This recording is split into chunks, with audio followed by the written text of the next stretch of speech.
হাসিনার পলায়নের 1 বছর হবে কিছুদিন পরেই। আর মাত্র 2 সপ্তাহ পরেই আসবে আবু সাইদের শহীদ মৃত্যুর 1 বছর। তারপর একে একে শুরু হবে শহীদের কাফেলা। ওয়াসিম, মুগ্ধ, ইয়ামিন, আনাস সহ হাজারো শহীদের কাফেলা। কয়েক মাস পরেই হবে নির্বাচন, নতুন সরকার ক্ষমতায় আসবে। কিন্তু প্রশ্ন হচ্ছে, আমরা কি হাসিনার ফ্যাসিবাদী শাসনের অবশেষ সরাইবার পারছি? এক ভয়ঙ্কর রক্তাক্ত মরণপণ লড়াইয়ের পর আমরা হাসিনাকে বিতাড়িত করতে পারছিলাম। আজ 1 বছর পরে আমরা হাসিনার শাসনের অবশেষ কি দূর করতে পারছি? এই বিরাট প্রশ্নের মুখে দাঁড়াইলে আমরা বিহ্বল হয়ে যাই। না, পারি নাই। কেন পারি নাই? আর কি করলে এখনো এটা পারা সম্ভব, সেটা নিয়ে আজকের আলাপ। আজকের আলাপের লক্ষ্য হাসিনা পলায়নের বর্ষপূর্তিতে ফ্যাসিবাদের শেষ চিহ্ন মুছে দেওয়া। আসেন আল্লাহর নামে শুরু করি। পুরা বিষয়টা বোঝার জন্যে, পুরা পরিকল্পনা, পুরা স্ট্র্যাটেজি বোঝার জন্য, কেন এই স্ট্র্যাটেজি নিয়ে আসছি সেই জন্য আমাদের একটু পিছনে ফিরে যাইতে হবে। পুরা ব্যাপারটা না হলে আমরা বুঝতে পারবো না। আপনারা নিশ্চয়ই জানেন, আওয়ামী লীগের কর্মীদেরকে 1971 সালে মুজিব বাহিনীতে যুক্ত করে ইন্ডিয়াতে ট্রেনিং করানো হয়। ছাত্রলীগের নেতাকর্মীরাই মুজিব বাহিনীর প্রশিক্ষণের সুযোগ পাইত। নেতৃস্থানীয় ছাত্রলীগ নেতাকর্মীদের প্রশিক্ষণ দেওয়া হইতো দেরাদুনে, উত্তরপ্রদেশের। আর সাধারণ কর্মীদের প্রশিক্ষণ দেওয়া হয়েছিল আসামের হাফলং প্রশিক্ষণ কেন্দ্রে।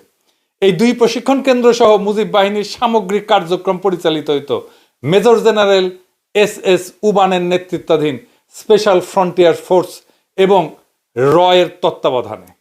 এখানে শুধু অস্ত্র চালানোর প্রশিক্ষণই দেওয়া হতো না, রাজনীতি প্রশিক্ষণ দেওয়া হইতো। বাংলাদেশ রাষ্ট্র হিসাবে কেমন হবে সেইটার প্রশিক্ষণও দেওয়া হইতো। মুজিব বাহিনীর 4 কমান্ডার ছিল, এই যে দেখেন উবানের সাথে বসে আছে। তারা তাদের পিতৃপ্রদত্ত নামটাও বদলায় ফেলছিল। শেখ মনির নাম ছিল মনি দে, তোফায়েল আহমেদের নাম ছিল টিকে রায়, আব্দুর রাজ্জাকের নাম ছিল রাজেন্দ্র, আর সিরাজুল আলম খানের নাম ছিল সরোজ কুমার। আওয়ামী লীগের যে মুখপাত্র ছিল বাংলার বাণী, সেটাও কলকাতা থেকেই ছাপানো হইতো প্রথম।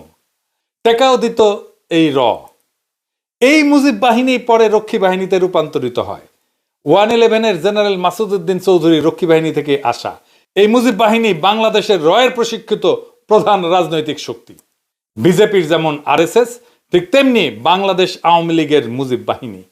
মুজিব বাহিনীর সদস্য কে ছিল সেটা দিয়ে বুঝতে পারবেন আওয়ামী জামানায় কার কত পাওয়ার ছিল। আওয়ামী লীগের কোর পাওয়ার হাউসে মুজিব বাহিনীর সাথে সংশ্লিষ্ট না হইলে আপনি স্পেসই পাবেন না। যেমন ধরেন ছাত্রলীগের সাদ্দাম হোসেন, ওর বাবা মুজিব বাহিনীর ডেপুটি কমান্ডার ছিল।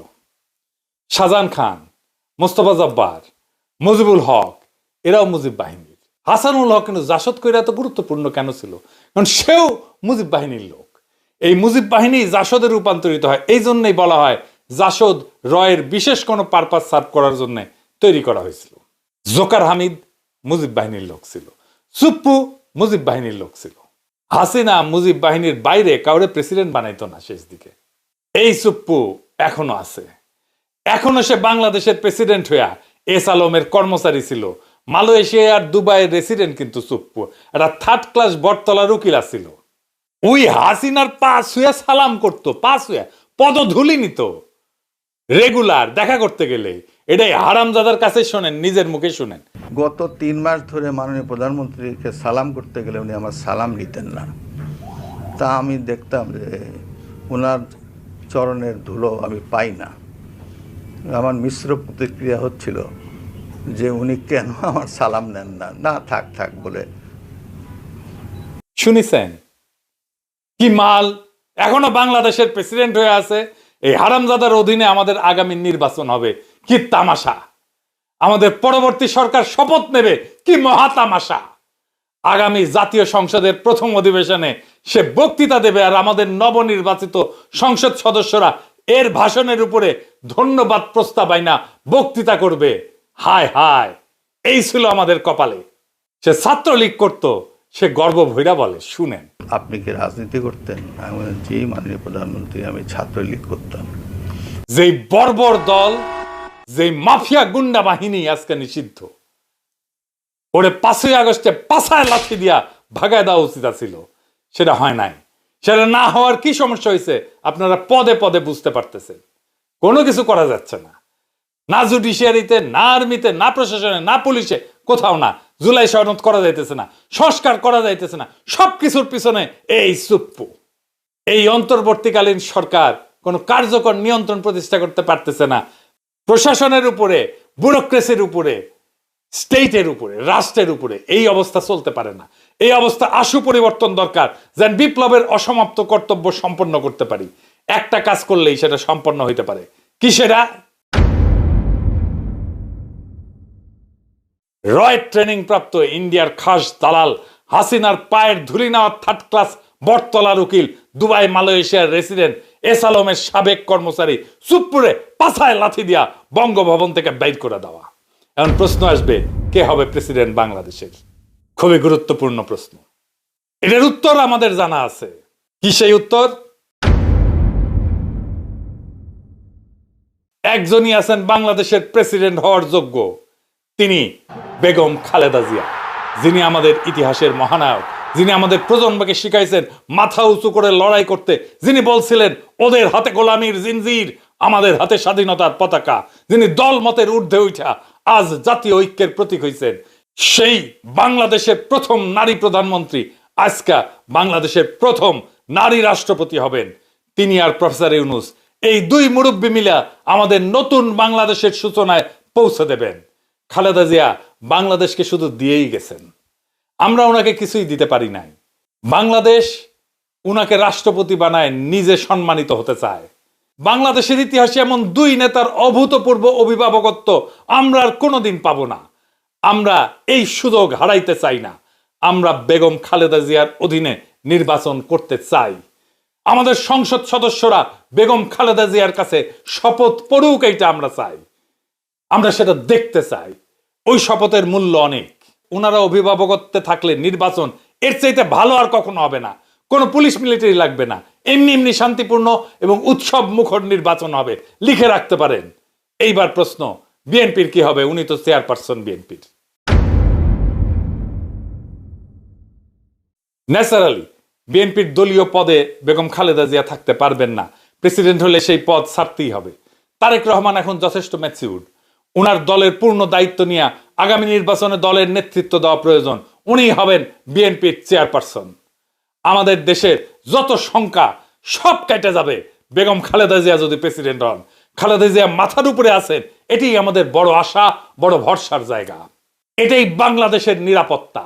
উনি আমাদের আয়ু নিয়ে বেঁচে থাকুন। যতদিন আমাদের মধ্যে আছেন তিনি মহামান্য রাষ্ট্রপতি হিসেবেই থাকবেন। আর এই কাজ করতে হবে আগামী 5ই আগস্টের আগেই। আমরা খালেদা জিয়াকে নিয়েই ফ্যাসিবাদের পতনের বর্ষপূর্তির উৎসব করতে চাই। বর্ষা বিপ্লবের পর একটা বছর কেটে গেছে। হাসিনা পালাইছে সত্যি, কিন্তু সে ফেলে গেছে একটা ছায়া, ফ্যাসিবাদের ভারতীয় দালালির আর রাষ্ট্রীয় দখলদারিত্বের ছায়া। আজ আমরা সেই ছায়ার নিচে শ্বাস নিতে পারি না, কথা বলতে পারি না, বিচার করতে পারি না। শহীদের রক্ত এখনো শুকায় নাই। ইয়ামিন, মুগ্ধ, আবু সাইদের শোক আমাদের শিরায় বয়ে চলতেছে। আমরা হাসিনাকে তাড়াইছি, কিন্তু তো রেখে যাওয়া সুপ্পুদের তাড়াইতে পারিনি। এস আলমের কর্মচারী, দুবাই মালয়েশিয়ার রেসিডেন্ট, প্রশিক্ষিত মুজিব বাহিনীর ধুলি ধরা রিক্রুট এখনো বঙ্গভবনে বসে আমাদের বিপ্লবের মুখে থুথু ছুঁড়ে দিচ্ছে। এই লজ্জা মুছতে হবে। এই অসমাপ্ত বিপ্লবকে সম্পন্ন করতে হবে। এই পচা কাঠামো থেকে জাতিকে মুক্ত করতে হলে এখনই দরকার সেই ঐক্য, সেই আগুন যেটা ছিল বর্ষা বিপ্লবে, যেটা ছিল শাপলা চত্বরে, যেটা ছিল প্রত্যেকটা শহীদের মুখে। আমরা মাথা নোয়াবো না, আমরা দিল্লির দাসত্ব মানব না। আর তাই সময় আসছে বাংলাদেশের প্রথম নারী রাষ্ট্রপতি বেগম খালেদা জিয়াকে বঙ্গভবনে অধিষ্ঠিত করার। সময় আসছে প্রফেসর ইউনূসের মতো নিরপেক্ষ অভিভাবককে দিয়ে অন্তর্বর্তীকালীন সরকারকে দৃঢ় নেতৃত্বে প্রতিষ্ঠিত করার। সময় আসছে শহীদের কবরের কাছে দাঁড়ায় শপথ নেওয়ার। এই বাংলাদেশ আর কখনো রয়ের অনুগত থার্ড ক্লাস বটতলার দালালদের হাতে তুলে দেওয়া হবে না। আসেন বুকে হাত রাখি, এই 1 বছরের ভুল শুধরাই, পচা কাঠামো ভেঙা ফ্যাসিবাদের শেষ দাগটুকু মুছে ফেলি। শহীদের রক্ত, আমাদের মা বোনদের কান্না আর আগামী প্রজন্মের মুক্ত নিঃশ্বাস, এই 3টা জিনিস আমাদের তাড়না দিক, আমাদের সাহস দিক, আমাদের পথ দেখাক। এইবার আর থামানা, এইবার বিজয়ের শেষ প্রান্তে পৌঁছানো দরকার।